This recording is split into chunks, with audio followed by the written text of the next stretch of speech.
آج وہ بہت خوش تھا۔ اس نے اپنی بیوی کے لیے گجرے خریدے۔ گجروں کی بھینی بھینی خوشبو گاڑی میں پھیل چکی تھی۔ اس کا دل چاہ رہا تھا کہ وہ اڑ کر اپنی بیوی کے پاس پہنچ جائے اور اسے یہ تحفہ پیش کرے جو وہ شادی کے بعد انتہائی مشکل حالات میں اپنی بیوی کے لیے پہلی بار لے کر جا رہا تھا۔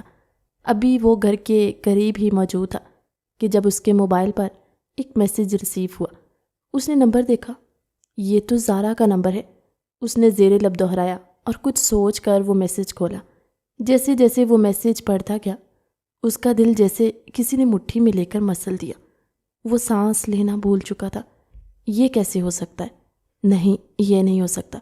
ایک جھٹکے سے گاڑی رکی اور اس نے اسٹیئرنگ وہیل پر زوردار انداز میں ہاتھ مارا۔ میری بہن جھوٹ کیسے بول سکتی ہے؟ لیکن میری بیوی؟ وہ بات ادھوری چھوڑ گیا۔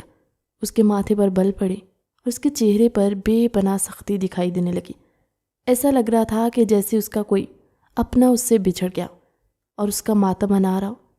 تم نے میرے ساتھ اچھا نہیں کیا سامیہ، تم نے میرے ساتھ یہ سب کچھ کیوں کیا؟ وہ چلانے لگا۔ وہ اونچا لمبا مرد روحان افریدی اپنی آنکھوں میں پہلی بار آنسو دیکھنے لگا۔ اس لڑکی نے مجھے کہیں کا نہیں چھوڑا، میری بیوی ہو کر کسی اور کے ساتھ۔ اس نے یہ جملہ ادھورا چھوڑ دیا۔ یہ ادھورا جملہ ہی اس کے دل کو چیرنے کے لیے کافی تھا۔ اگلے ہی لمحے اس نے گاڑی کی سپیڈ بڑھائی اور بھرپور سپیڈ کے ساتھ اس نے گاڑی گھر جانے والے راستے پر ڈال دی۔ تھوڑی ہی دیر میں گھر آیا تو وہ تیز تیز قدموں سے اترتا۔ گجرے وہیں رہ گئے۔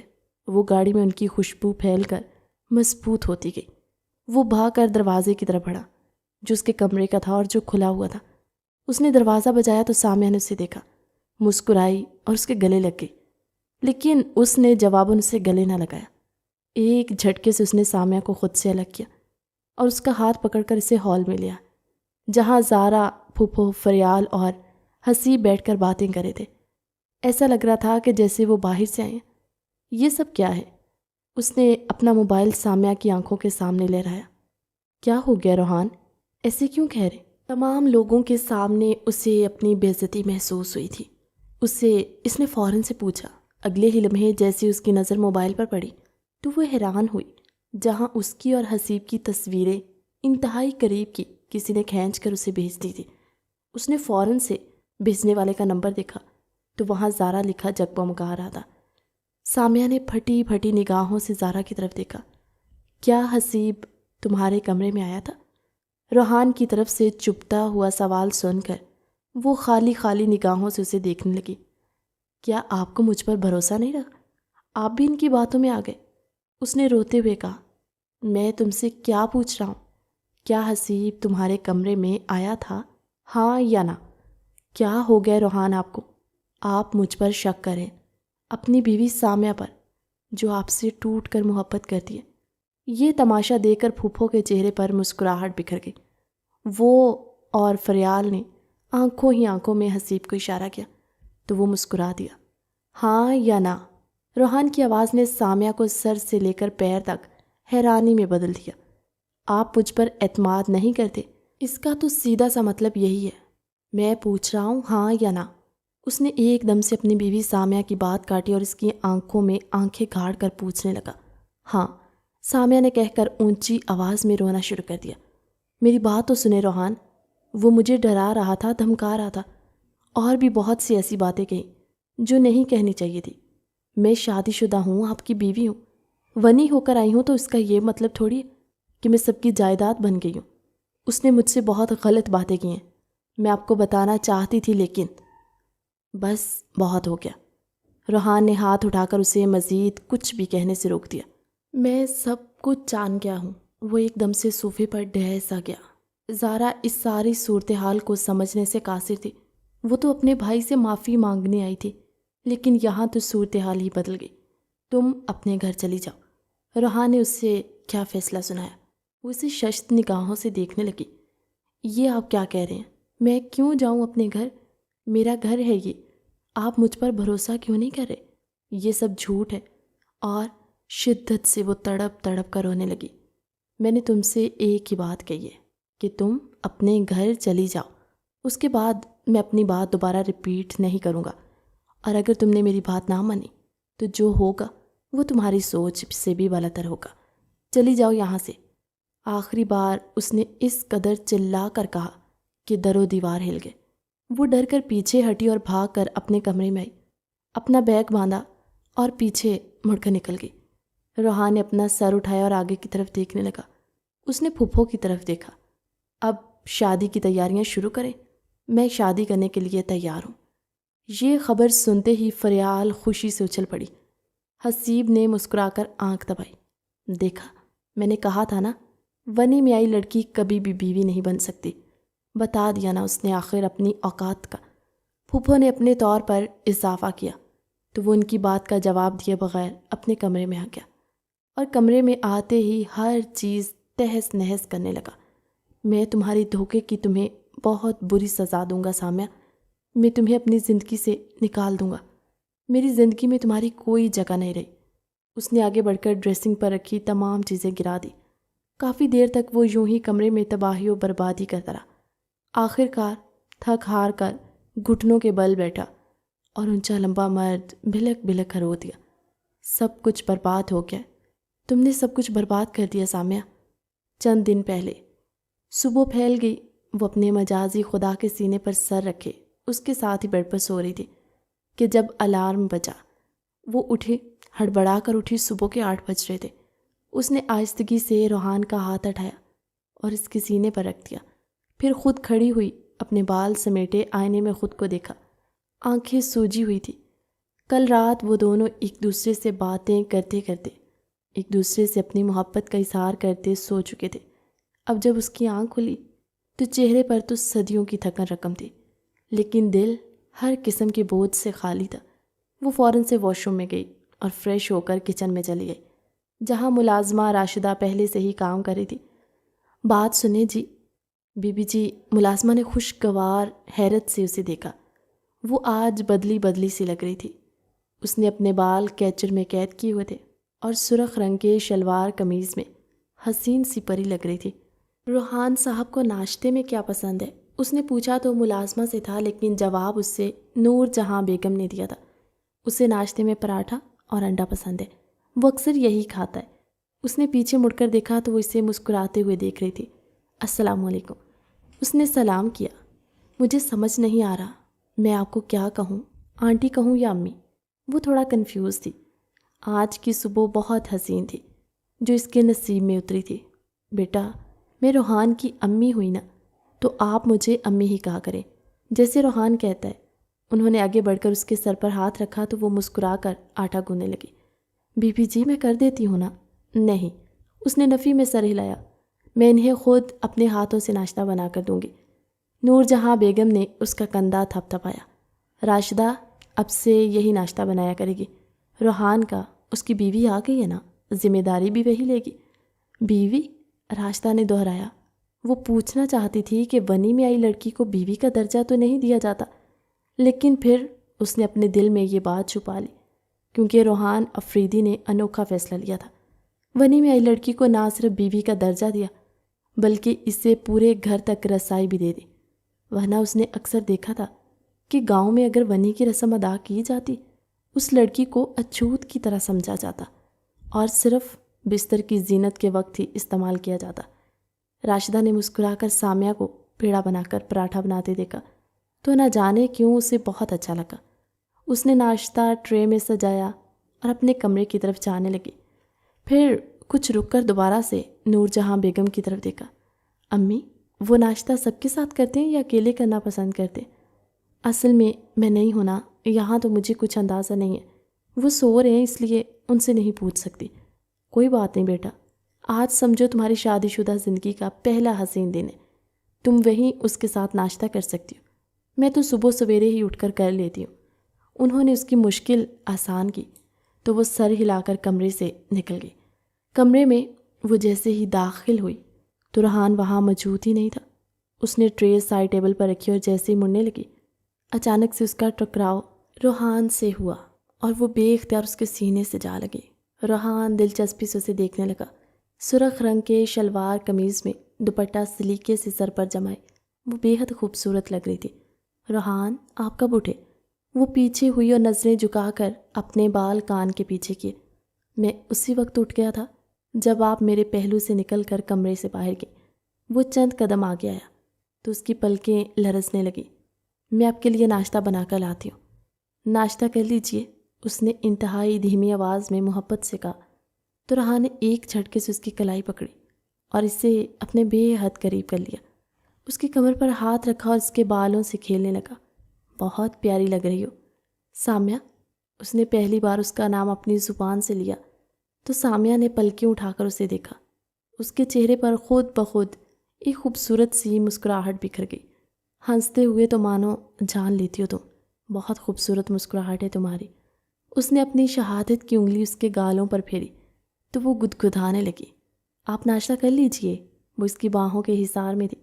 اس نے اپنا آپ اسے چھڑانا چاہا لیکن اس کی گرفت بھی مضبوط تھی۔ روحان افریدی ابھی بیوی کا مزید دیدار کرنا چاہتا ہے، تو آپ کو کیا تکلیف ہو رہی ہے؟ اس نے سامیہ پر قدر جھکتے ہوئے کہا تو وہ پلکیں جھکا گئی۔ کوئی آ جائے گا روحان، کمرے کا دروازہ کھلا ہے۔ اس نے کوشش کی اس کی گرفت سے نکلنے کی۔ بہت تیز ہو گئی ہو نا، آتا ہے کوئی تو آنے دو، میری بیوی ہو، میں تمہارا شوہر ہوں، ہم دونوں کے درمیان بہت سے فاصلے آئے لیکن اب میں ہر فاصلہ سمیٹ لینا چاہتا ہوں۔ اس نے آگے بڑھ کر اس کے گال پر شرارت کی تو وہ دہک اٹھی۔ بس کر جائیں، اور بھی کام ہے مجھے، کمرہ دیکھیں کتنا بکھرا ہوا۔ اس نے صاف ستھرے کمرے کی طرف اشارہ کرتے ہوئے کہا تو روحان ہنس پڑا۔ بہت اچھا بہانہ ہے شوہر کی گرفت سے نکلنے کے لیے۔ وہ اسے چھوڑ چکا تھا کیونکہ وہ بہت زیادہ گھبرا رہی تھی۔ اس کے دل کی دھڑکن روحان کو واضح طور پر سنائی گئی تھی۔ وہ بنیان پہنے دوسرے ہاتھ سے تولیہ بالوں میں پھیرتے ہوئے وہیں بیڈ پر بیٹھ گیا۔ یہی ناشتہ کرتے؟ میں نے تو ملازمہ سے پوچھا، اس نے مجھے یہی بتایا۔ کچھ اور چاہیے آپ کو؟ وہ محبت سے اسے دیکھ کر پوچھنے لگی۔ نہیں، یہی کافی ہے، ویسے بھی میں ہفتے میں 1-2 بار ہی لیتا ہوں، ورنہ تو صرف چائے پر ہی گزارا کر لیتا ہوں، وزن بڑھ جاتا ہے نا۔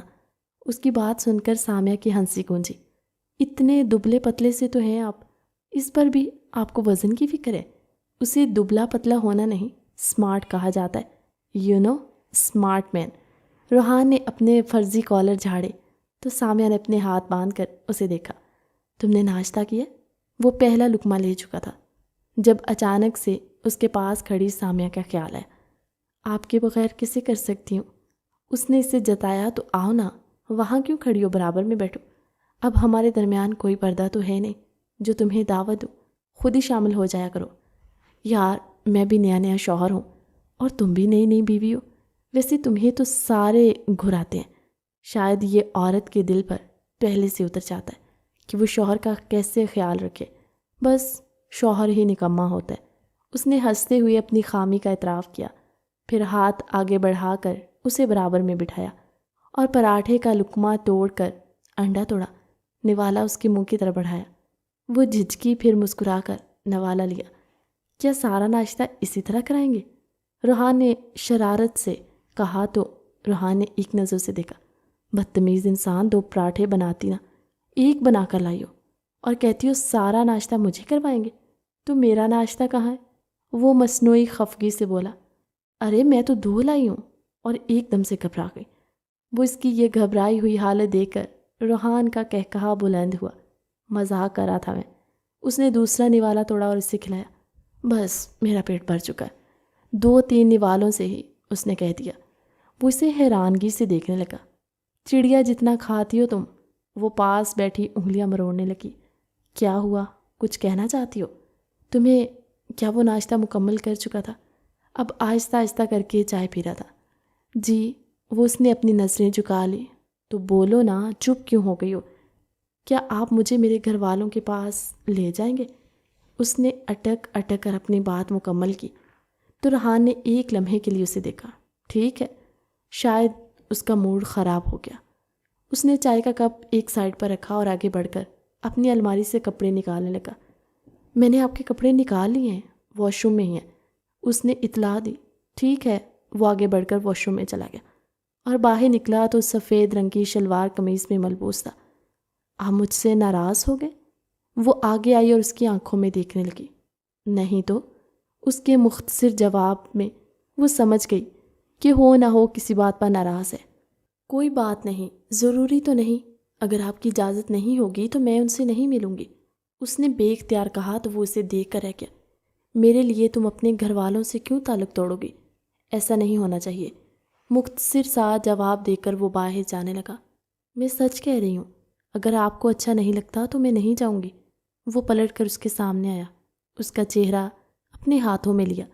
یہ بات نہیں ہے جو تم سمجھ رہی ہو، بلکہ وہاں زارا کی موجودگی کی وجہ سے میں تمہارے ساتھ نہیں جاؤں گا۔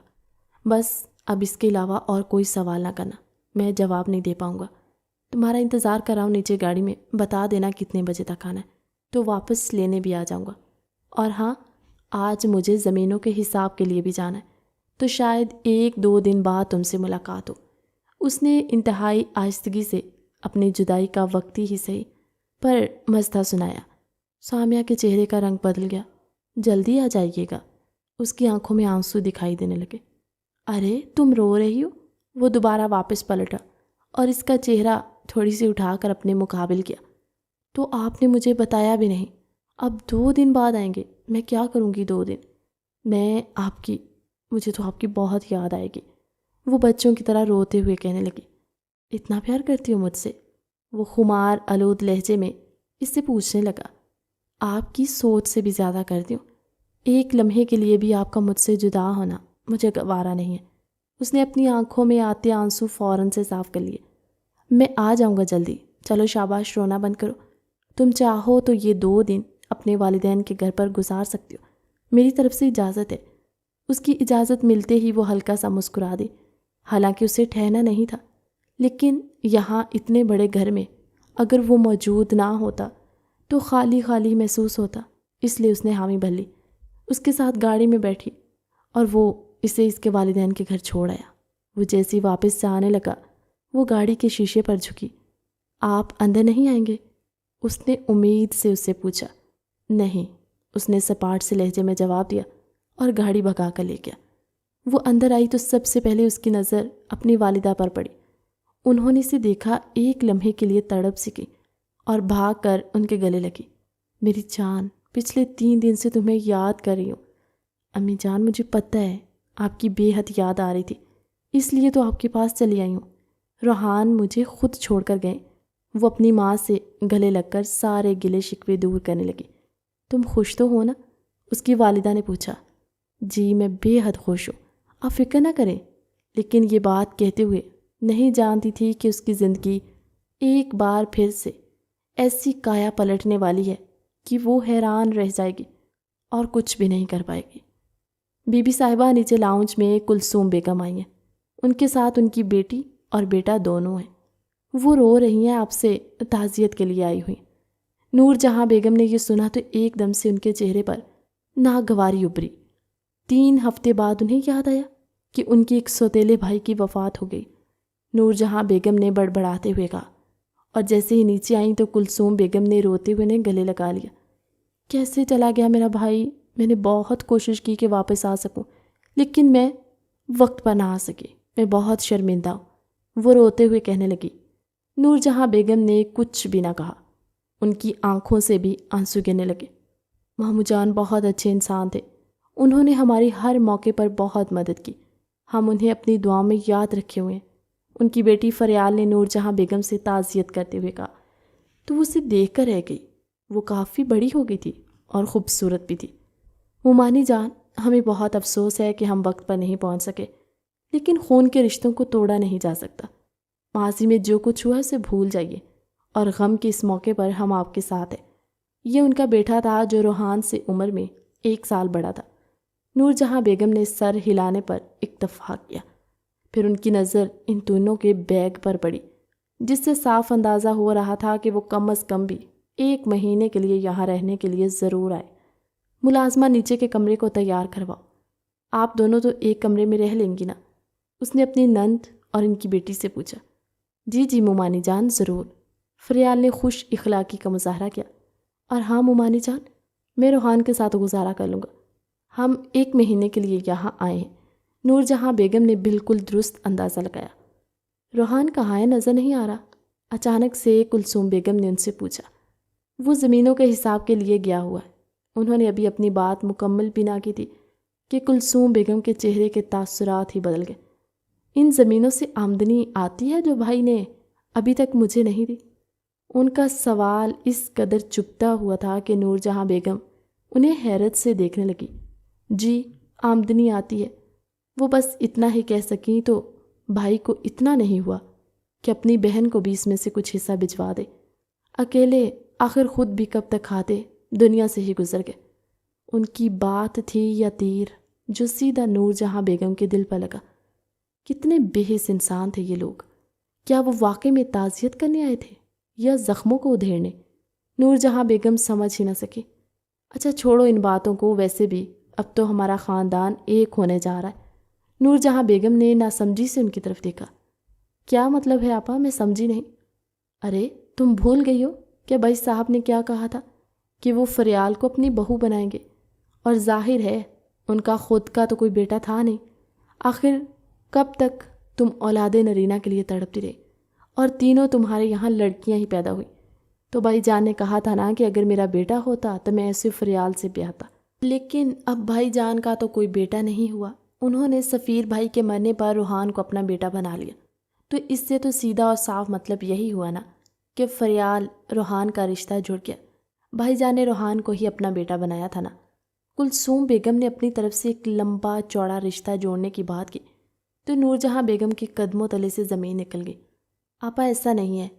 دراصل وہ اس سے پہلے کہ اپنی بات مکمل کرتی، نور جہاں بیگم کا فون بج اٹھا۔ انہوں نے ریسیو کیا تو دوسری طرف سامیہ تھی۔ وہ ان سے ان کا حال چال پوچھ رہی تھی، کیونکہ جب وہ اس گھر سے اپنے گھر جا رہی تھی تو ان کے سر میں کافی درد تھا۔ ہاں بیٹا بالکل ٹھیک ہے سر کا درد۔ کلثوم بیگم نے حیرانی سے نور جہاں بیگم کے کسی کے ساتھ گفتگو سنی۔ کون تھا؟ انہوں نے فون بند کیا تو وہ فوراً سے پوچھنے لگی۔ سامیہ تھی۔ سامیہ؟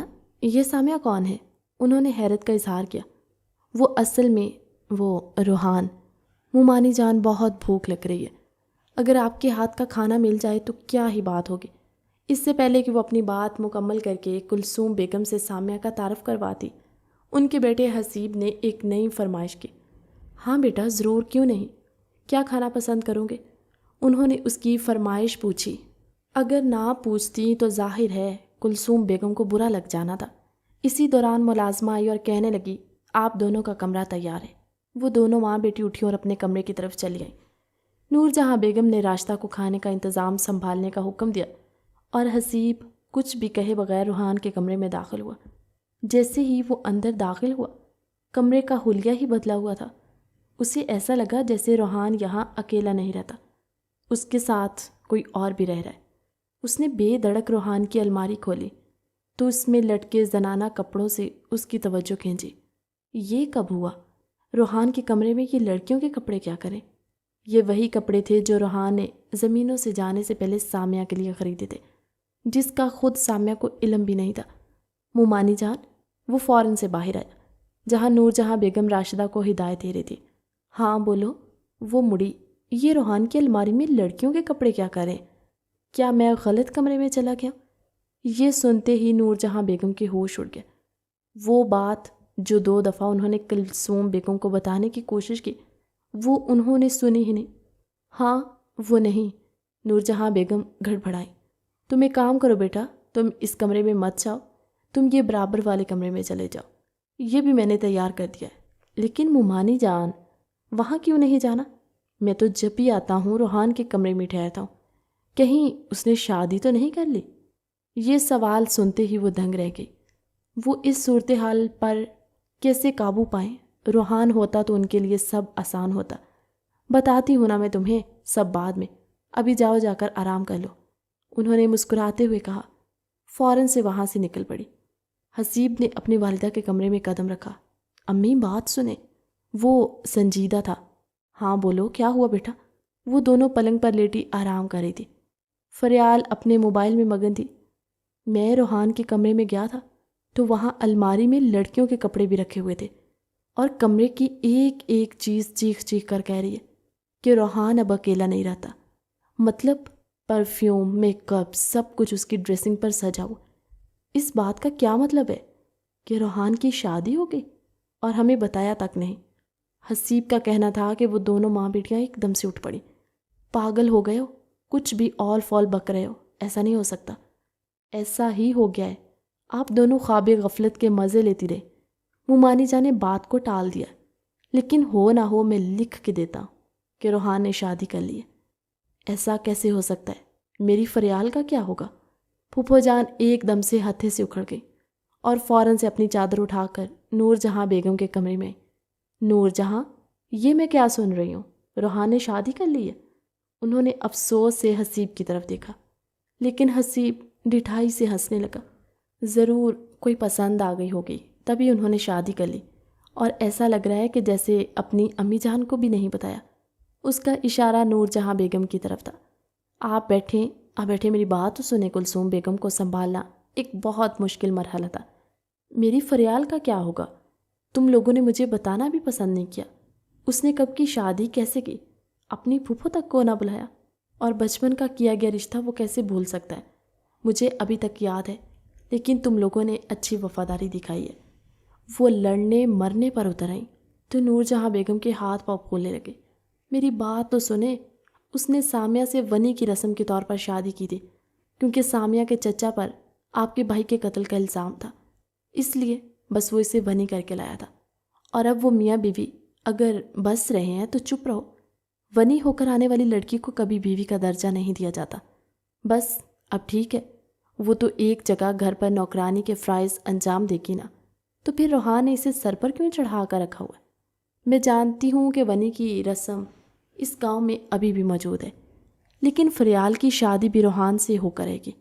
بچپن کی منگ ہے وہ اس کی، ایسے کیسے رشتہ ختم کر سکتے ہیں؟ اور تو اور وہ پنچایت کا سردار بھی بن گیا، تو اس کی بیوی بھی اس کے شایان شان اور لائق ہی ہونی چاہیے، اسی خاندان کی ہونی چاہیے نا۔ کلثوم بیگم نے اپنا فیصلہ سنایا تو نور جہاں بیگم آنے والے وقت میں ہونے والے غلط فہمیوں کو محسوس کر چکی تھی، لیکن وہ دونوں ایک دوسرے کو میاں بیوی مان چکے ہیں۔ ان کی بات پر کلثوم بیگم ہنس پڑی۔ ان کے مان لینے سے کیا ہوگا؟ ونی کی رسم میں یہ کہیں بھی نہیں لکھا کہ دونوں ایک دوسرے کو میاں بیوی مانیں۔ ٹھیک ہے، وہ زمینوں کا حساب کر کے آتا ہے نا، روحان تو میں اس سے مسئلے کا بھی حل کروا دیتی ہوں، چھوڑ دے گا اسے۔ ویسے بھی اب فریال کے ہوتے ہوئے وہ اسے تو نہیں رکھ سکتا نا۔ طلاق دینا تو آسان ہے، اب اس کی زندگی تو برباد ہو ہی گئی ہے۔ چاہے روحان اسے نوکرانی بنا کر رکھے یا پھر اسے طلاق دے، اس لڑکی کو کوئی فرق نہیں پڑنا چاہیے۔ ویسے بھی چھوٹی ہی ہوگی، زیادہ بڑی تو نہیں ہوگی۔ روحان کے ساتھ تو میری فریال ہی جچے گی نا۔ وہ اور بھی بہت سے منصوبے بنانے لگی۔ نور جہاں بیگم کو ایک خاموش طوفان کا احساس ہونے لگا۔ وہ شدت سے دعا مانگنے لگی کہ اس وقت روحان جلد از جلد ان کے گھر تشریف لے آئے، کیونکہ جو مصیبت وہ یہاں سہنے پر مجبور تھی ان کی طاقت سے کئی زیادہ بڑی تھی۔ اس وقت اگر کچھ اور بھی مانگ لیتی تو وہ بھی قبول ہو جاتا۔ انہوں نے جیسے دروازے کی طرف نظر کی تو روحان اور سامیہ ایک دوسرے کا ہاتھ تھامے کسی بات پر مسکراتے ہوئے اندر داخل ہو رہے تھے۔ روحان کی مسکراہٹ اس وقت تھم گئی جب اس نے اپنی پھوپھو کو اپنے سامنے دیکھا۔ اس نے سامیہ کا ہاتھ چھوڑ دیا۔ السلام علیکم پھوپھو، اس کے لہجے میں گرم جوشی مقصود تھی۔ ارے میرا بیٹا آ گیا، کہاں تھے بیٹا تم؟ اچھا ہوا تم جلدی آ گئے۔ انہوں نے آگے بڑھ کر اسے گلے لگایا تو وہ مسکرا بھی نہ سکے۔ فریال نے اسے سلام کیا تو وہ جواب دیے بغیر حسیب کی طرف متوجہ ہوا اور اس کے ساتھ ہاتھ ملایا۔ آپ کب آئی؟ اس نے پوچھا بھی تو صرف اتنا ہی۔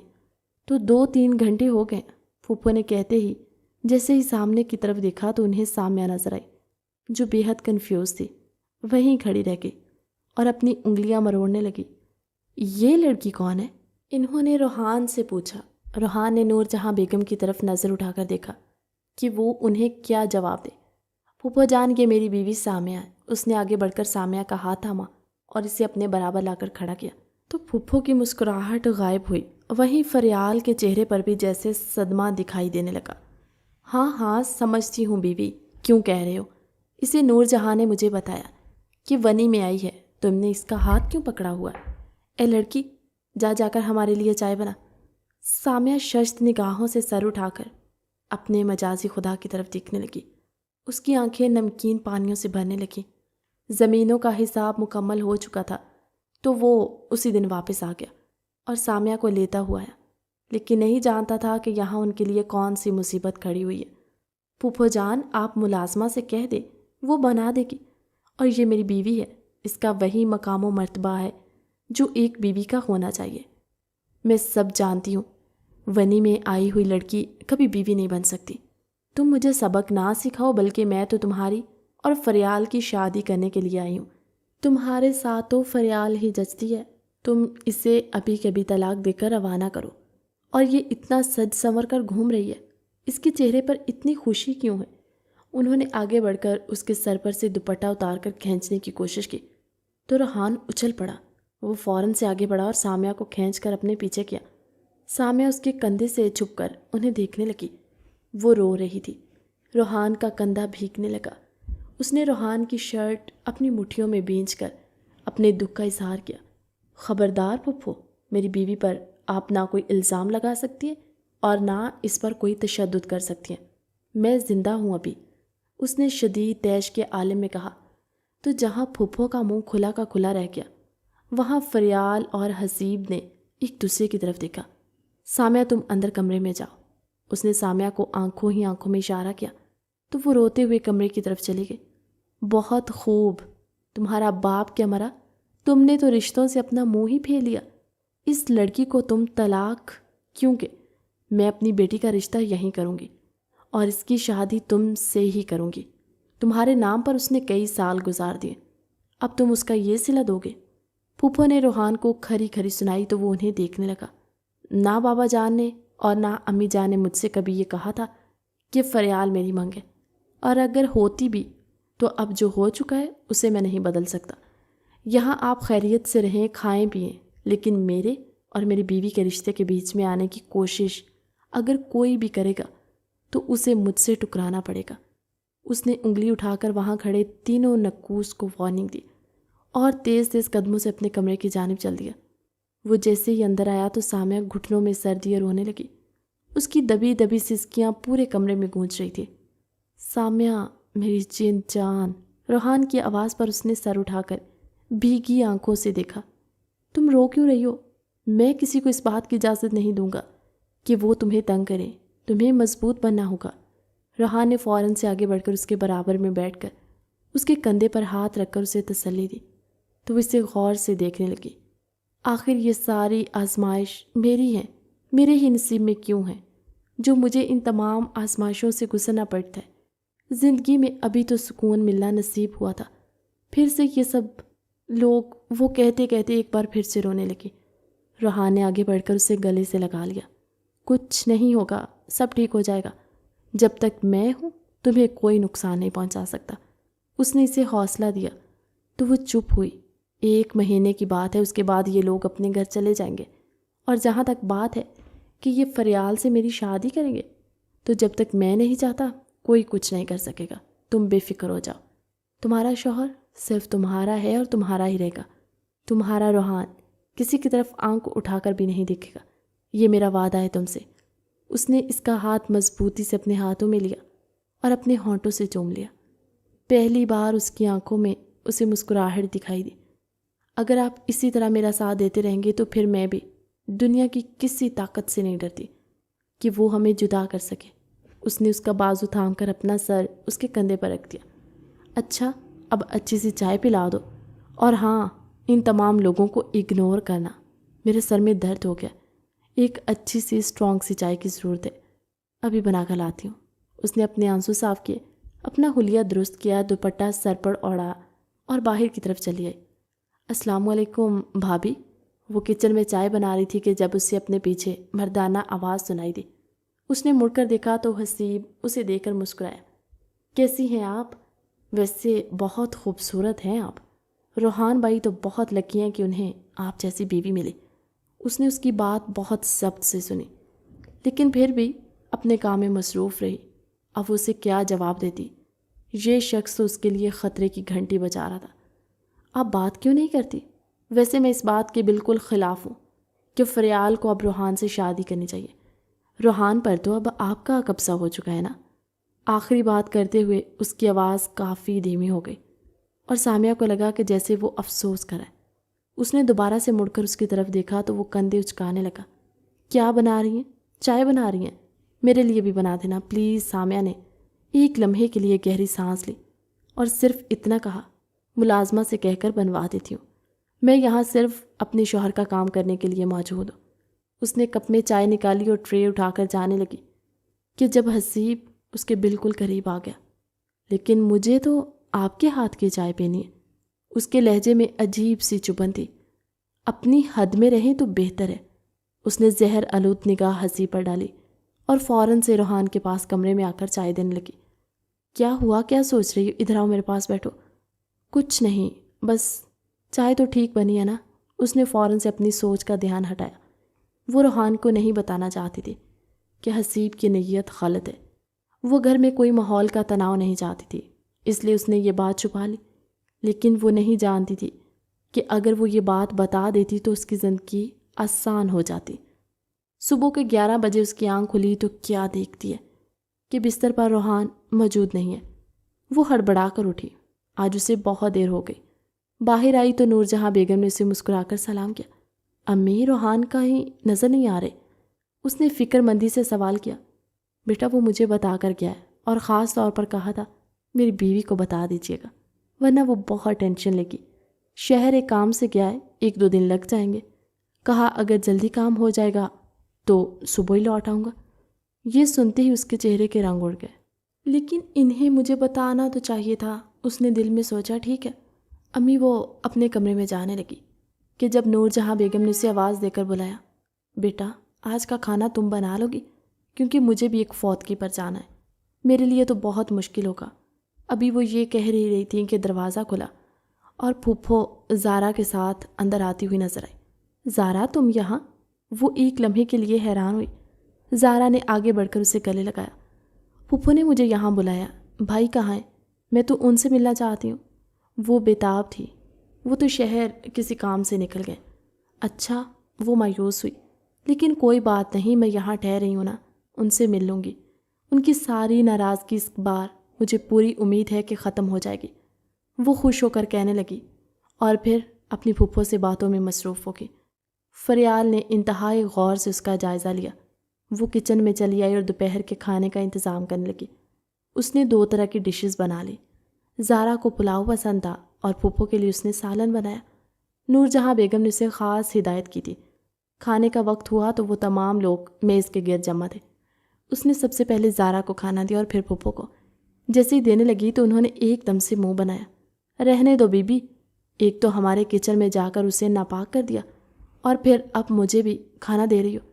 میرے ہاتھ سلامت ہے، میں خود لے لوں گی، بلکہ حسیب میرے لیے باہر سے لے آئے گا یا میں اپنے لیے خود بنا لوں گی۔ تمہارے جیسی لڑکی کے ہاتھوں سے کھانے سے تو بہتر ہے کہ میں کسی فقیر کے ساتھ بیٹھ کر کھا لوں۔ تمہارے ہاتھوں پر تو خون لگا ہوا ہے، وہ بھی قتل کا خون۔ انہوں نے انتہائی برے لہجے میں اسے کہا تو اس کی آنکھوں میں آنسو امڑنے لگے۔ زارا کے لیے بھی یہ صورتحال بالکل سنگین تھی۔ ارے بھابھی، کھانا تو آپ نے بہت اچھا بنایا۔ اس نے فوراً سے اس کے کھانے کی تعریف کی تاکہ پھپھو کی باتوں کا اثر زائل ہو جائے۔ بھابھی، آپ نے کھانا تو بہت اچھا بنایا، دل چاہتا ہے آپ کے ہاتھ چوم لو۔ یہ حسیب تھا جس نے اس کی ایسی تعریف کی کہ وہ پھٹی پھٹی نگاہوں سے اسے دیکھنے لگی۔ اس کی بھوک ہی مر چکی تھی۔ اس نے اپنا غصہ دل میں دبایا اور اپنے کمرے میں آ گئی۔ روحان، کاش آپ یہاں ہوتے تو آپ دیکھتے کہ میرے ساتھ یہاں کیسا سلوک کیا جا رہا ہے۔ وہ اس کو یاد کر کے رو پڑی، لیکن پھر جیسے اس کی نظر الماری پر لگے نوٹ پر پڑی تو وہ مسکرا دی۔ اس پر لکھا تھا کہ جانے من، میں رات کو ہی آ جاؤں گا، تم اچھے سے تیار ہو جانا اور اپنے شوہر کا دل لبانا۔ یہ نوٹ پڑھتے ہی اس کا موڈ ایک دم سے فریش ہو گیا اور وہ شام سے ہی تیاری کرنے لگی۔ البتہ اسے گھر میں بے پناہ سناٹے اور خاموشی کا احساس ہوا۔ ایسا لگ رہا تھا کہ جیسے گھر میں کوئی بھی نہیں ہے۔ اس نے اپنا سب سے پسندیدہ رنگ نکالا، اچھے سے بال بنائے، اپنے پسند کی اور سوٹ سے ہم رنگ جیولری پہنی۔ اس نے کالے رنگ کا فراک پہنا ہوا تھا جس پر اس نے سلور رنگ کی جیولری پہن کر اپنے بالوں کو ایک اچھا سا سٹائل دیا۔ وہ واقعی میں بہت پیاری لگ رہی تھی۔ اس نے ایک نظر اپنے آپ کو آئینے میں دیکھا۔ اسی دوران لائٹ چلی گئی۔ اسے ڈر لگا، پہلی بار ایسا ہوا تھا۔ اس نے کمرے کا دروازہ کھولا تو اسے ایسا محسوس ہوا کہ کوئی اندر آیا۔ روحان آپ آ گئے ہیں؟ اسے روحان کے پسندیدہ پرفیوم کی خوشبو آئی۔ اس نے فوراً سے آگے بڑھ کر اسے گلے لگایا، لیکن یہ کیا؟ اسے فوراً سے کچھ عجیب سا احساس ہوا۔ سامنے کھڑے شخص نے موبائل کی روشنی میں اپنا چہرہ دکھایا تو اس کے پیروں تلے سے زمین نکل گئی۔ وہ کوئی اور نہیں بلکہ حسیب تھا جو اس کے کمرے میں داخل ہوا۔ معاف کیجیے گا، میں غلطی سے آ گیا ہوں۔ ویسے کیا آپ نے مجھے روحان بھائی سمجھ لیا؟ اس نے انتہائی گھٹیا نظر سے دیکھتے ہوئے ہنس کر کہا تو وہ شرم سے پانی پانی ہو گئی۔ کم از کم کسی کے کمرے میں داخل ہوتے ہیں تو نوک کر کے آتے ہیں۔ ویسے بھابھی ایک بات تو بتائیں، روحان بھائی نے تو کہا تھا 3 دن بعد آئیں گے، اور آپ نے مجھے روحان بھائی کیسے سمجھ لیا؟ کہیں آپ بھی تو میری طرف مائل نہیں ہو رہی؟ وہ 2 قدم آگے آیا۔ اس کی اس حرکت پر وہ گھبرا کر پیچھے ہٹی۔ اس نے آگے بڑھ کر اس کے بال اپنے ہاتھوں میں تھام لیے تو وہ اچھل پڑی۔ یہ کیا بدتمیزی ہے، دور ہو جاؤ اور دفع ہو جاؤ اس کمرے سے۔ دفع تو اب آپ ہوں گی اس کمرے سے، کیونکہ اس کے بعد آپ کے ساتھ جو کچھ ہونے والا ہے وہ آپ نے کبھی خواب میں بھی نہیں سوچا ہوگا۔ حسیب زہر آلود نگاہوں سے اسے دیکھتے ہوئے بولا۔ وہ مکروہ ہنسی ہنسنے لگا۔ کیا مطلب ہے تمہارا؟ کیا کرو گی تم میرے ساتھ؟ اس کا دل زور زور سے دھڑک رہا تھا، سانسیں اتھل پتھل ہونے لگیں۔ یہ تو مجھے بھی نہیں پتا، لیکن یقیناً این رات کے لیے آپ کے لیے ایک بہت بڑا سرپرائز ہوگا۔ یہ کہہ کر وہ اس کی طرف جھکا تو اس کا جیسے سانس ہی بند ہوا۔ اس نے دونوں ہاتھوں سے دھکا دیا۔ دفع ہو جاؤ میرے کمرے سے۔ اس کی آواز نہیں نکل رہی تھی، لیکن اس نے پوری ہمت کر کے چیخ کر کے اس سے کہا۔ ویسے گھر میں کوئی بھی نہیں ہے۔ اس کا لہجہ دعوت دیتا ہوا تھا اور سب غضب پٹا رہا ہے۔ ایسے میں تو پھر گناہ ہی ہو سکتا ہے۔ وہ کھلے ڈھلے الفاظ میں اسے کہنے لگا۔ اس کی آنکھیں آنسوؤں سے بھر گئی۔ اس کا دل چاہا کہ وہ اس کا قتل کر دے۔ تم یہاں سے جا رہے ہو یا میں روحان کو بلاؤں؟ روحان کو آپ کیا بلائیں گی، بلکہ وہ راستے میں ہی ہے، اور پھر آپ دیکھ لیجئے گا کہ آپ کے ساتھ کیا ہوتا ہے۔ اس نے معنی خیز نگاہوں سے اسے دیکھا اور باہر نکل گیا۔ بجلی تبھی آ گئی تھی جب وہ اسے گھٹیا باتیں کر رہا تھا۔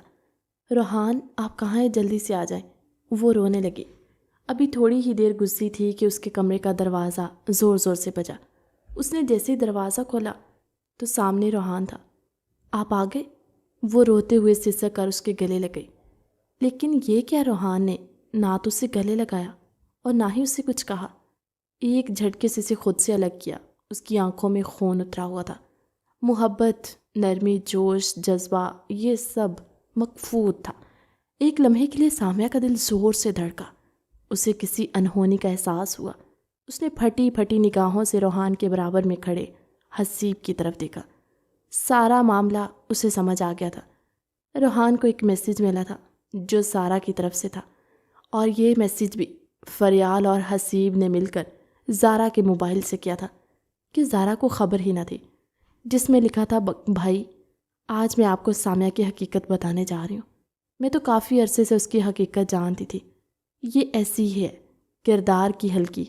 ساتھ ہی اس کی اور حسیب کی بہت سی تصویریں تھیں جن میں وہ دونوں ایک دوسرے سے بہت قریب تھے۔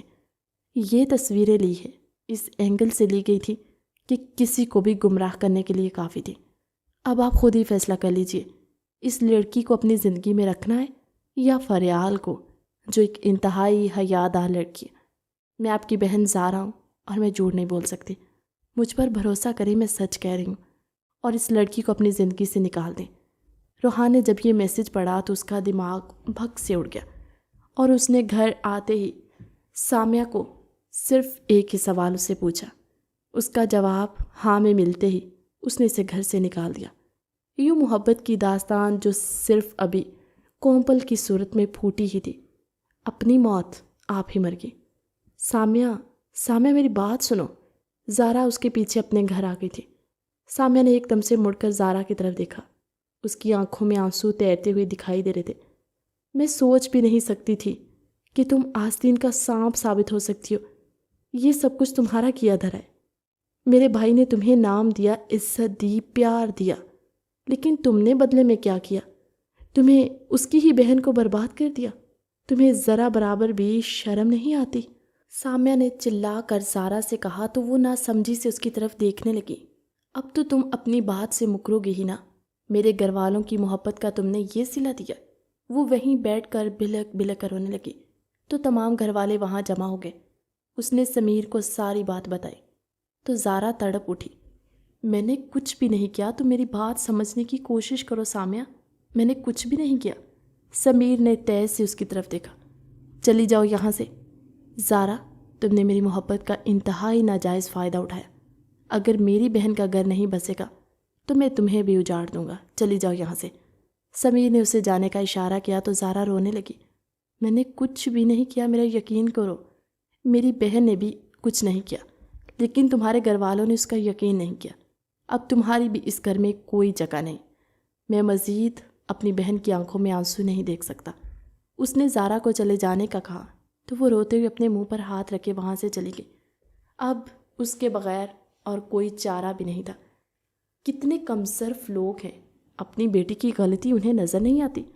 میرے بیٹے کو ورغلانے کی کوشش کی اور اپنے کردار کو ثابت کر دیا، لیکن اس کی سزا زارا کو بھی دے دی۔ پھوپھو روتی ہوئی زارا کو گلے سے لگا کر کہنے لگی۔ زارا کے رونے میں شدت آ گئی۔ روحان خالی خالی نگاہوں سے یہ ساری باتیں سننے لگا۔ ہاں بیٹا، میں نے اگلے ہفتے کی تاریخ طے کر دی ہے، صرف نکاح ہوگا۔ اب جیسے حالات ہیں ایسے میں دھوم دھام سے شادی تو نہیں کر سکتے نا، میری زارا اجڑ رہی ہے، ایسے میں کیسے اپنی بیٹی کی خوشی منا سکتی ہوں، اس لیے سادہ سا نکاح رکھا ہے۔ پھوپھو نے زارا کے سر پر ہاتھ پھیرتے ہوئے کہا تو فریال مسکرا دی اور شرما کر روحان کو دیکھنے لگی۔ حسیب نے آنکھوں ہی آنکھوں میں اپنی ماں کو اشارہ کیا تو اس نے گلا کھنکار کر روحان کو مخاطب کیا۔ روحان بیٹا، ذرا یہ تو بتاؤ تم اس کو طلاق کب دو گے؟ روحان نے نظریں اٹھا کر ان کی طرف دیکھا۔ یہ آپ کا مسئلہ نہیں ہے، جب اسے زندگی سے نکال دیا ہے تو یہ کام بھی کر ہی لوں گا، آپ بس شادی کی تیاریوں پر توجہ دیجیے۔ کہتے ساتھ ہی وہ وہاں سے اٹھ گیا اور اپنے کمرے میں جا کر لیٹ گیا۔ نور جہاں بیگم 2 دن بعد واپس آئی اور انہیں ان باتوں کا پتہ چلا تو انہوں نے اپنا سر پیٹ لیا۔ تم پاگل ہو گئے ہو، یہ کیا کرنے چلے ہو؟ انہوں نے روحان کو جھنجھوڑ کر ہوش دلانے کی کوشش کی۔ میں وہی کر رہا ہوں جو مجھے پہلے کرنا چاہیے تھا، لیکن شکر ہے میری آنکھیں اب کھل گئی۔ نور جہاں بیگم افسوس سے دیکھ کر رہ گئی۔ یہ تھی تمہاری محبت؟ انہوں نے اس سے پوچھا، لیکن اس کے پاس کوئی جواب نہیں تھا۔ اس نے اپنی آنکھوں پر بازو رکھ لیا، جس کا صاف مطلب تھا کہ اب وہ اس بارے میں کوئی بات نہیں کرنا چاہتا۔ جس شخص کے لیے میں نے اپنی زندگی کی تیاگ دی، جس شخص کے لیے میں نے اپنی زندگی میں اتنی مشکلات کو برداشت کیا، اس شخص نے دوسروں کی بات پر یقین کر لیا۔ اور زارا نے میرے پیٹ میں چھرا گھونپا۔ یا اللہ، یہ کیسی آزمائش ہے! اس شخص نے مجھے زندگی بھر میں اکیلا کر دیا۔ یہ وہی شخص ہے جس سے میں اتنی محبت کرتی ہوں۔ وہ آسمان کی طرف سر اٹھا کر دیکھنے لگی، چھت پر بیٹھی اپنے اللہ سے راز و نیاز کرنے لگی۔ یہ رات کا آخری پہر تھا، وہ شدت سے رو رہی تھی۔ شاید اب اس کی زندگی میں یہی رونا لکھا تھا۔ سامیہ بیٹا، اتنا مت رو۔ اس نے آگے بڑھ کر اپنی ماں کو دیکھا اور فوراً سے ان کے گلے سے لگ گئی۔ امی، مجھے لگتا ہے کہ جیسے میری زندگی میں اب صرف آنسو ہی رہ گئے۔ اس کے رونے میں شدت آ گئی۔ نہیں بیٹا، اللہ سے اچھی امید رکھو۔ کیا اچھی امید رکھوں امی؟ اب تو سب کچھ ختم ہو گیا ہے۔ یہ کہتے اس نے اپنا سر ان کے کندھے پر رکھ دیا اور آنکھیں موند لی کہ وہ اب ان مشکلات سے تھک چکی تھی اور ان تمام چیزوں سے چھٹکارا حاصل کرنا چاہتی تھی۔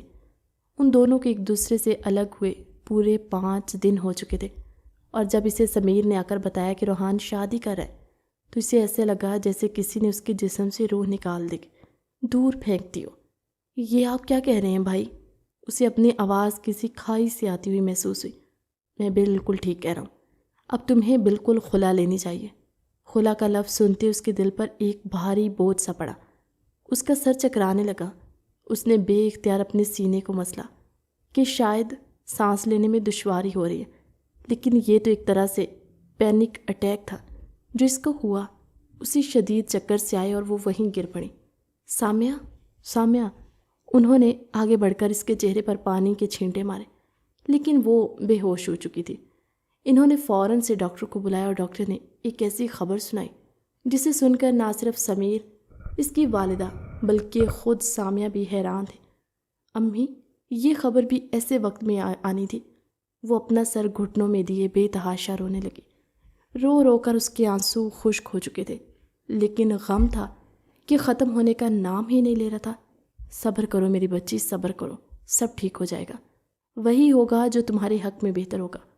میرا رب کسی کو اکیلا نہیں چھوڑتا۔ انہوں نے آگے بڑھ کر روتی تڑپتی سامیہ کو اپنے گلے سے لگا لیا۔ نہیں ہو رہا مجھ سے اور برداشت اب۔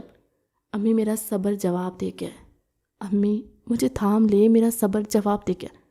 وہ رو رو کر ایک ہی بات کر رہی تھی اور وہ ان کے گلے سے لگتے اس شدت سے روئی کہ وہاں کھڑے ہر شخص کی آنکھوں میں آنسو آ گئے۔ بیٹا یہ الماری میں کپڑے سیٹ کر دو، فریال کے ہیں۔ پھوپھو نے روحان کے آگے کپڑوں کا ڈھیر لگا دیا۔ اس نے محض سر ہلایا تو وہ چلی گئی۔ اس نے جیسی الماری کھولی تو اسے سامیہ کے کپڑے دکھائی دینے لگے جو اس نے استعمال بھی نہ کیے تھے۔ ایک دم سے اس کا غصہ آسمان پر چڑھ کر بولنے لگا۔ اس نے سارے کپڑے اٹھا کر باہر پھینک دیے۔ اسی دوران ان کپڑوں سے ایک ڈائری گری۔ اس نے اٹھا کر وہ ڈائری دیکھی تو حیران ہوا۔ یہ وہی ڈائری تھی جو اس نے سرونٹ کوارٹر میں سامیہ کے ہاتھوں میں گرتی ہوئی دیکھی تھی، جس کے بعد سامیہ نے اسے چھپا لیا۔ وہ ایک مشینی انداز میں اسے لے کر اپنی کرسی پر بیٹھا۔ پہلا صفحہ کھولا جس پر لکھا تھا، آج وہ شخص میرے دل میں بس گیا۔ یہ شادی سے پہلے کی کہانی تھی جب وہ اس سے محبت کرتی تھی۔ میں جب اس شخص کو دیکھتی ہوں تو ایسا لگتا ہے جیسے اپنا آپ کھوتی چلی جا رہی ہوں۔ آنسو روحان کی آنکھوں میں بھرنے لگے۔ وہ جیسے جیسے صفحہ پلٹتا گیا، محبت کی شدت اس پر عیاں ہوتی گئی۔ وہ ڈائری لکھتی تھی۔ یہ بات روحان کے علم میں نہ تھی۔ آج میرے شوہر نے مجھ سے محبت کا اظہار کیا اور مجھے لگ رہا ہے کہ آج میں ہواؤں میں اڑی ہوں۔ میں ان کے علاوہ نہ کسی کے بارے میں سوچ سکتی ہوں، نہ خیال آ سکتا ہے۔ میں تو ان کے عشق میں مبتلا ہوں۔ یہ سطر پڑھتے اس کا دماغ پھک سے اڑا۔ اس نے فوراً سے آگے کیا۔ آنکھیں دھندلانے لگیں، ڈائری کے صفحات گیلے ہونے لگے۔ آج میرے شوہر واپس آ رہے ہیں اور میں ان کے استقبال کے لیے تیار ہو رہی ہوں۔ میرا دل بے حد خوش ہے۔ حالانکہ پھوپھو نے آ کر جو ہنگامے مچائے اس میں روحان نے میرا ساتھ دیا۔ ہاں البتہ یہ حسیب کے بارے میں انہیں سب سچ بتا دوں گی کہ اس کی نیت ٹھیک نہیں ہے اور یہ بہکی باتیں کرتا ہے، لیکن فی الحال میں ان کے لیے تیار ہو رہی ہوں۔ میں صرف اپنی اور ان کی باتیں کرنا چاہتی ہوں۔ موقع ملتے ہی حسیب کے بارے میں بھی بتا دوں گی۔ یہ پڑھتے ہی روحان کے پیروں تلے سے زمین نکل گئی۔ وہ فوراً سے وہ ڈائری لے کر باہر آیا اور جیسے ہی پھوپھو کے کمرے کے باہر قدم رکھے تو اسے حسیب اور فریال کی ہنسی مذاق کی آوازیں آ رہی تھی۔ امی ویسے اب روحان پر بھی زور دے کہ وہ سامیہ کو طلاق دے تاکہ میں اس سے شادی کر سکوں۔ ہم نے تو ایک تیر سے دو شکار کرنے تھے نا۔ اب فریال کی تو آپ تیاری کریں گے، میرے لیے کب روحان کو منائیں گی کہ وہ سامیہ کو طلاق دے؟ حسیب کی بات سنتے ہی اس نے ڈائری وہیں پھینکی اور ایک دم سے دروازہ کھول کر اندر آیا۔ اس کا گریبان پکڑ لیا اور اسے زور سے جھنجھوڑا۔ حسیب دور جا گرا۔ تو یہ تھی تم لوگوں کی گھٹیا سازش؟ میری بہن کے نمبر سے میسج تم لوگوں نے کیا تھا؟ ابھی تو آج تک زارا جٹلاتی ہے کہ میں نے کچھ نہیں کیا اور آپ لوگوں نے میری زندگی برباد کر دی۔ اب آپ لوگوں کی یہاں کوئی جگہ نہیں ہے، وہ شدید تیش کے عالم میں کہتے ہوئے حسیب کو ایک مکہ مار چکا تھا۔ فریال اور پھوپھو تو فوراً سے گھبرا گئی۔ اب بھی اسی وقت میرے گھر سے نکل جائیے، ورنہ مجھ سے برا کوئی نہیں ہوگا، ورنہ میں ایک ایک کو موت کے گھاٹ اتار دوں گا۔ نکل جائیے میرے گھر سے۔ وہ اس قدر زور سے چلایا کہ وہ تینوں اچھل پڑے۔ بیٹا، پھوپھو نے آگے بڑھ کے اسے کہنا چاہا، لیکن اس نے ان کا ہاتھ جھٹک دیا۔ چلے جائیے یہاں سے، میں آخری بار کہہ رہا ہوں، اب اور نہیں کہوں گا اور سیدھا گھر سے دھکے دے کر نکال دوں گا۔ یہ سنتے ہی ان تینوں کے پیروں تلے سے زمین نکل گئی اور وہ روحان کی نظروں کی تاب نہ لا کر دوڑتے ہوئے اس گھر سے نکل گئے۔ اپنا سامان بھی وہیں بھول گئے۔ راشدہ، وہ چلا کر ان کا سامان بھی باہر پھینکواؤ، ان کے حوالے سے کوئی چیز مجھے یہاں نظر نہ آئے، اور ہاں انہیں پیغام دے دینا کہ روحان کی پھوپھو مر چکی ہیں اور روحان ان کے لیے مر چکا ہے، وہ دوبارہ کبھی یہاں تشریف نہ لائیں اپنی۔ وہ غصے سے کہتا زارا اور نور جہاں بیگم کو بھی دہلا گیا اور فوراً سے باہر قدم بڑھا دیے۔ کہاں جا رہے ہو؟ سامیہ کو لینے جا رہا ہوں۔ آپ کو کیا لگتا ہے بھائی کہ وہ واپس آئے گی؟ وہ ہرگز واپس نہیں آئے گی۔ جو الزام اس پر لگ چکا ہے اس کی وجہ بھی میں بنی ہوں، وہ نہیں مانے گی بھائی۔ زارا نے آگے بڑھ کر اسے ہوش دلانے کی کوشش کی۔ اگر وہ نہیں مانے گی تو میں اپنی جان سے گزر جاؤں گا۔ میں اسے یقین دلاؤں گا کہ مجھے اس پر پورا بھروسہ تھا، بس میں تو ان لوگوں کو دیکھنا چاہتا تھا کہ کب ان کی حقیقت میرے سامنے آتی ہے۔ اگر ایسا ہوتا تو میں سامیہ کو اسی وقت طلاق دیتا۔ اس بات کا یقین مجھے اسے بھی دلانا ہوگا۔ اس نے زارا کا بھی ہاتھ پکڑا اور اسے بھی لے کر وہاں چلایا۔ تم یہاں کیا کر رہے ہو؟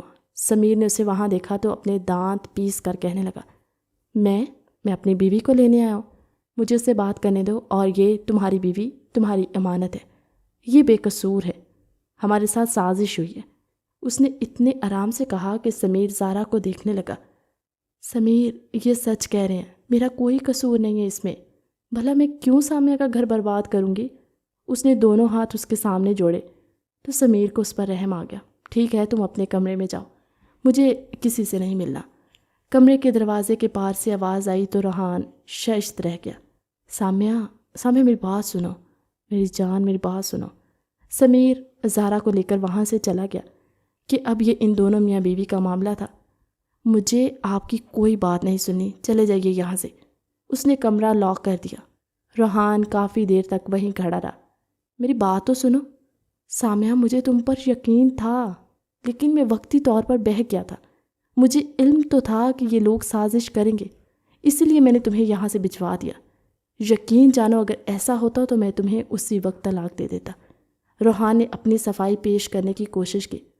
اگر ایسا ہوتا تو آپ مجھے اسی وقت طلاق دے دیتے تاکہ یہ رشتہ ختم ہی ہو جاتا تو بہتر ہے۔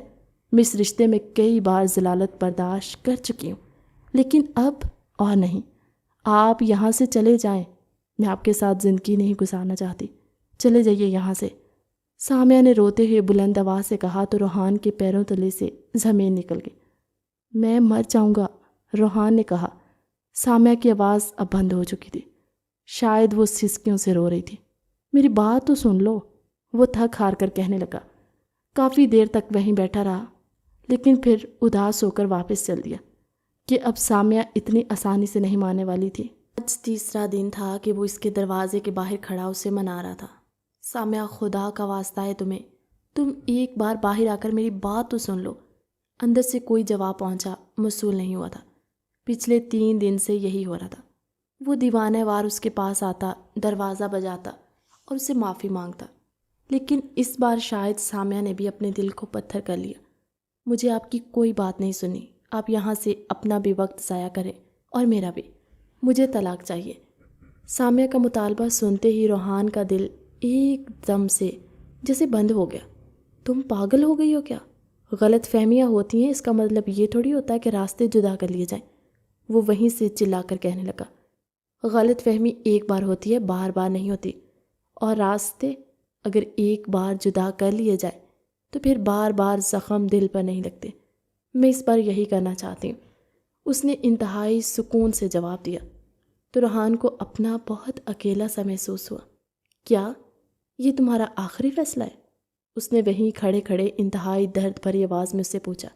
ہاں، یہ میرا آخری فیصلہ ہے، بلکہ میں آپ سے خود خلا لوں گی، آپ سے اب کورٹ میں ملاقات ہوگی۔ اس نے وہی کھڑے کھڑے فیصلہ سنا دیا۔ ریحان کو اپنا دل سیاہ ہوتا محسوس ہوا۔ وہ وہیں اپنے دل کو تھام کر بیٹھ گیا۔ کافی دیر تک اس کی بات کا انتظار کرتا رہا، لیکن اب شاید وہ اپنے فیصلے میں مضبوط تھی۔ راشدہ نے اسے کورٹ کا نوٹس لا کر تھمایا تھا۔ فیملی کورٹ میں آج آخری بار اس کی پیشی تھی، جہاں جج صاحبہ دونوں میاں بیوی سے ملنا چاہتی تھی اور آخری بار ان کا فیصلہ سن کر ان دونوں کے درمیان علیحدگی کروا رہی تھی۔ ایک لمحے کے لیے اس کے ہاتھ کانپے تھے۔ سامیہ، میں تمہیں کھونا نہیں چاہتا۔ ریحان کافی دیر تک ان کاغذوں کو اپنے ہاتھ میں پکڑے خلا میں گھورتا رہا، پھر اگلے ہی لمحے قیامت خیز لمحات سے گزرنے کے لیے اپنے قدم بڑھا دیے۔ وہ جیسے ہی وہاں پہنچا تو وہ اسے سفید دوپٹے کے حالے میں انتہائی کمزور اور لاغر سی دکھائی دی۔ وہ سیڑھیاں چڑھ رہی تھی۔ اس نے پیچھے مڑ کر دیکھا تو وہاں ریحان موجود تھا۔ ریحان کا دل ایک دم سے زور سے دھڑکا، اسے رونا آنے لگا، لیکن اس نے اپنے جذبات پر قابو رکھا۔ وہ پلٹ کر اندر جا چکی تھی۔ وہ اس کے پیچھے چلا۔ سب گھر والے موجود تھے۔ دونوں کو ایک دوسرے کے برابر میں کرسی پر بٹھا دیا گیا۔ کیسی ہو؟ اس نے پوچھا۔ ٹھیک، مختصر جواب آیا، آخری بار سوچ لو۔ روحان کے لہجے میں درد ہی درد تھا۔ میں نے سوچ لیا۔ اس نے کہا، کیا یہ آخری فیصلہ ہے تمہارا؟ ہاں، یہ میرا آخری فیصلہ ہے، جسے کوئی نہیں بدل سکتا، کہتے ساتھ ہی وہ رخ پھیر کر بیٹھ گئی۔ جج صاحبان فیملی کورٹ میں داخل ہوئی اور انہیں اپنی رپورٹ پڑھ کر سنانے لگی۔ ان دونوں نے سر ہلا کر تصدیق کی۔ اب آخری مرحلہ آ چکا تھا۔ کیا آپ دونوں خلا کے لیے راضی ہیں؟ اس نے سامیہ کی طرف نظر اٹھا کر دیکھا۔ اگر راضی ہیں تو آئیے یہ کاغذ لے لیجئے مجھ سے اور اس پر آپ دونوں سائن کر دیجئے۔ اس کے بعد آپ دونوں میں علیحدگی ہو جائے گی۔ اس نے کاغذ ان دونوں کے حوالے کیا۔ ابھی بھی وقت ہے آپ کے پاس، سائن کرنے سے پہلے آپ سوچ سکتی ہیں۔ سامیہ جیسے ہی اٹھی تو اس کے قدم لڑکھڑا گئے۔ اس نے بامشکل خود پر قابو پایا، اپنے آنسو پیے، خود کو کمپوز کیا اور آگے بڑھ کر وہ کاغذ لیا، پلٹ کر اس کے پاس آئی۔ دونوں کی نظریں ایک دم سے ملیں۔ اس نے نظریں جھکا لیں۔ روحان کے آنسو ٹپ ٹپ گرنے لگے۔ یاد رہے، دونوں فریقین کی منظوری ضروری ہے۔ اگر بیوی اس پر پہلے دستخط کر لیتی اور شوہر کا اعتراض وجہ نہیں بنتا تو پھر خلا تسلیم کر لی جائے گی۔ جج نے فیصلہ سنایا۔ سامیہ نے اپنے ہاتھ میں قلم پکڑا، کرسی پر گرنے کسی انداز میں بیٹھی۔ اس کا ہاتھ کانپنے لگا۔ اس نے ایک نظر روحان کو دیکھا اور پتھر کی ہو گئی اور زاروں کی دار ہو رہا تھا، لیکن بغیر سوز کے اس نے رخ پھیر لیا۔ دستخط کرنا چاہے لیکن قلم اس کے ہاتھ سے بار بار پھسل رہا تھا۔ اس کے ہاتھوں کی لغزش پر ہر کوئی وہاں واضح طور پر دیکھ رہا تھا۔ وہ بار بار اپنے آنسو صاف کرتی، اپنی دھندلائی ہوئی بصارت کو ٹھیک کرنے لگی۔ وہ دستخط کرنے لگی۔ پچھلے 10 منٹ سے وہ یہی کر رہی تھی۔ بی بی صاحبہ بہت زیادہ ڈپریسڈ ہیں، اپنا قلم رکھ دیجئے۔ جج کی آواز سن کر اس نے اپنا قلم رکھا۔ اپنی جگہ پر کھڑی ہو جائیے اور ایمانداری سے اپنے دل سے بتائیے کہ کیا آپ واقعی طلاق چاہتی ہیں؟ وہ بامشکل کھڑی ہوئی۔ اس کا سر جھکا ہوا تھا، آنسو تواتر سے بہہ رہے تھے، پورا وجود کانپ رہا تھا۔ کیا آپ طلاق چاہتی ہیں؟ اس نے نظر اٹھا کر سامنے دیکھا، پھر روحان کو دیکھا، سر جھکا لیا۔ یہی وہ لمحہ تھا کہ جب اس کے دل نے اپنے آپ کو روحان کے بغیر مردہ قرار دے دیا۔ میں آپ سے پوچھ رہی ہوں، کیا واقعی میں طلاق چاہتی ہیں؟ اس نے نفی میں سر ہلایا اور دوڑ کر روحان کے گلے لگی۔ وہاں موجود ہال میں تمام لوگوں نے تالیاں بجائیں۔ انہیں چھوڑتی ہوں تو اپنا سانس نکلتا ہوا محسوس ہوتا ہے۔ انہیں کھو کر میں خود کو کھو دوں گی، میں دنیا سے گزر جاؤں گی، میں جان سے گزر جاؤں گی، وہ روتے ہوئے کہنے لگی اور روحان کے گلے لگ کر اس نے سارے اعترافات کیے۔ روحان نے آگے بڑھ کر اسے اپنی باہوں کے حصار میں لیا۔ میں بھی تم سے دور نہیں جانا چاہتا تھا، لیکن تمہارے فیصلے کے احترام میں یہاں تک چلا ہے کہ جو کچھ میں نے کیا اس کی سزا تو یہ بہت بڑی چیز ہے۔ سامیہ بہت بڑی تھی۔ وہ دونوں وہیں بیٹھ کر رونے لگے۔ فیصلہ ہو چکا تھا۔ کورٹ نے اپنا فیصلہ سنایا۔ تمام لوگ آہستہ آہستہ کر کے جانے لگے۔ کس چیز نے تمہیں اپنے فیصلے سے پھر جانے کا حوصلہ دیا؟ وہ پوچھنے لگا۔ میں نے تم سے ایک بات چھپائی ہے روحان، اسی ایک چیز نے میرے قدم زنجیر کیے، اور پھر مجھے احساس ہوا کہ صرف وہی چیز نہیں بلکہ میں خود بھی آپ سے دور نہیں رہ سکتی۔ لیکن اب تمہیں مجھ سے وعدہ کرنا ہوگا کہ یہ زندگی میں پہلی اور آخری بات تھا کہ یہ بے اعتباری کا آپ شکار ہوئے۔ میں آپ سے وعدہ کرتا ہوں، زندگی میں مشکلات آئیں، وہ سب کی سب اب چلی گئیں۔ اب اگر کوئی مشکل آئی بھی تو وہ تم پر سے آنے سے پہلے میں ہٹا دوں گا، اسے تم سے دور کر دوں گا، لیکن تمہیں خود سے دور نہیں کروں گا۔ تمہیں خود سے میں جدا کر ہی نہیں سکتا، مرنے والا ہو جاتا ہوں۔ کہتے ساتھ ہی اس نے اسے اپنے سینے سے لگا لیا۔ میں نے تمہیں ایک بات نہیں بتائی، میں ماں بننے والی ہوں۔ اس نے ایک ایسا انکشاف کیا، روحان نے ایک دم سے اس کا چہرہ اپنے ہاتھوں میں لیا، اس کا سر اٹھایا، اپنے مقابل کیا۔ تم سچ کہہ رہی ہو؟ یقینی بے یقینی تھی۔ ہاں، وہ پہلی وجہ تھی جس نے میرے قدم زنجیر کیے۔ میں سوچ بھی نہیں سکتا تھا کہ تم مجھے اتنی بڑی خوشخبری دے سکتی ہو۔ میں تمہارا مجرم ہوں، مجھے معاف کر دو، مجھے معاف کر دو، میں تمہارے معیار پر پورا نہیں اترا۔ وہ دونوں ایک دوسرے سے گلے لگ کر کافی دیر تک وہیں بیٹھے شکوے شکایتیں کرتے رہے کہ جب گارڈز نے آ کر انہیں ہوش دلایا کہ بی بی صاحبہ 1 گھنٹے میں یہاں کھڑے ہو کر اس فیملی کورٹ کے دروازے کو بند کرنا کا سوچ رہا ہوں، لیکن آپ لوگوں کو اس قدر خود میں مصروف دے کر بار بار پلٹ جاتا ہوں اور اب میری ڈیوٹی ختم ہونے کا ٹائم ہو گیا۔ یہ سنتے ہی وہ دونوں ہنستے ہوئے وہاں سے کھڑے ہوئے اور اپنے ہاتھوں میں ایک دوسرے کا ہاتھ تھام کر ایک ساتھ چلتے ہوئے باہر نکلے۔ تمام لوگوں نے بے ساختہ ماشاءاللہ کہا تھا۔ ان دونوں نے ہنستے ہوئے ایک دوسرے کی طرف دیکھا کہ اب ان کی زندگی کے آسمان پر چھائے گہرے سیاہ بادل دور ہو چکے تھے اور انہیں اب ایک دوسرے سے کوئی جدا نہیں کر سکتا تھا۔ ان دونوں کے دل مشکلات سے گزر کر بہت مضبوط ہو چکے تھے۔ روحان سامیہ کا تھا اور سامیہ روحان کی تھی، اور ان دونوں کا ننھا مہمان جلد آ کر ان کی خوشیوں کو مکمل کرنے والا تھا۔ 1 سال بعد۔ روحان دیکھے نا، یہ صبح سے مجھے تنگ کر رہا ہے، اسے اٹھا لیجئے نا، میں کوئی کام نہیں کر پا رہی ہوں۔ وہ اپنے بالوں کا جوڑا بنانے میں 5 مہینے کے بیٹے کو اپنی گود میں اٹھائے روحان کے پاس آئی۔ تو وہ کرے گا نا، اپنی ماں کو ہی تنگ کرے گا، کسی اور کو تو تنگ کرنے سے رہا۔ اور میں ابھی فری ہوا، یار تھوڑا تو سانس لینے دو۔ تو کیا مطلب ہے میں کوئی اور کام نہ کروں؟ آپ اس کے ابا ہیں، سنبھالیں اسے۔ اس نے کچھ بھی نہ سوچا اور اسے روحان کی گود میں دے دیا۔ وہ اس کے لیے رونے لگا اور اپنے ہاتھ اٹھا کر اس کے پاس اس کی گود میں آنے کے لیے تڑپنے لگا۔ کس قدر ظالم ماں ہو تم! روحان نے آگے بڑھ کر اسے کمر سے کھینچ کر اپنے پاس بٹھا لیا اور اس کے بال کھول دیے۔ اب کیا میرے بچے کے بابا کو بھی چین نہیں ہے؟ وہ صبح سے میں کام کر رہی ہوں اور یہاں یہ دونوں۔ اس سے پہلے کہ وہ مزید کچھ کہتی، روحان نے اس کے منہ پر ہاتھ رکھ دیا اور بچہ اس کی گود میں تھما دیا۔ یہاں بیٹھ جاؤ، مجھ سے باتیں کرو، کام ہوتے رہیں گے۔ بچہ روحان کی گود میں ہی چپ ہو چکا تھا۔ سامیہ نے اسے دوبارہ سے بچہ تھمایا۔ وجدان کو آپ ہی پکڑیں گے، اور ہاں، یہ رات کے لیے اٹھا کر رکھیں، میرے پاس بالکل ٹائم نہیں ہے۔ وہ فوراً سے کھسک کر دوبارہ بھاگے اور روحان اسے دیکھ کر مسکرا دیا۔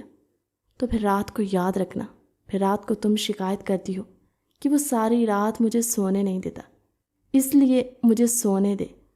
سچ میں تمہیں سونے نہیں دوں گا، آئی سمجھ؟ ایسی کوئی بات نہیں سنی میں نے۔ میں اندھی، بہری اور گونگی ہو گئی ہوں۔ میں ایک کو ہی سنبھالنے میں ہلکان ہو جاتی ہوں، دوسرے کی پلاننگ تو کیا مجھے سوچ بھی نہیں آتی۔ اپنے ارادے بدل لیجیے۔ اس نے وہیں سے آواز لگا کر کہا تو روحان کا کہا بلند ہوا۔ اس نے اپنے 5 مہینے کے بیٹے وجدان کو گود میں اٹھا کر ہوا میں اچھالا اور اپنی بیوی کے حکم کے مطابق سنبھالنے لگا۔ اب یہی ان کی زندگی تھی اور ان کی زندگی وجدان کے گرد ہی گھومتی تھی۔ ان کی زندگی میں اب خوشیاں ہی خوشیاں تھیں، اور یہ خوشیاں انہیں ایک درد سے گزرنے کے بعد حاصل ہوئی جس کا گواہ وقت تھا۔ وقت نے ان کے زخموں پر مرہم رکھنے کے ساتھ ساتھ انہیں ان کا بیٹا وجدان عطا کیا تھا جو ان کے ہر زخموں کو بھر چکا تھا۔ کہانی کیسی لگی کمنٹ سیکشن میں اپنی قیمتی رائے کا اظہار ضرور کیجیے گا۔ ملتے ہیں ایک نئی کہانی کے ساتھ اگلی ویڈیو میں، تب تک کے لیے اللہ حافظ۔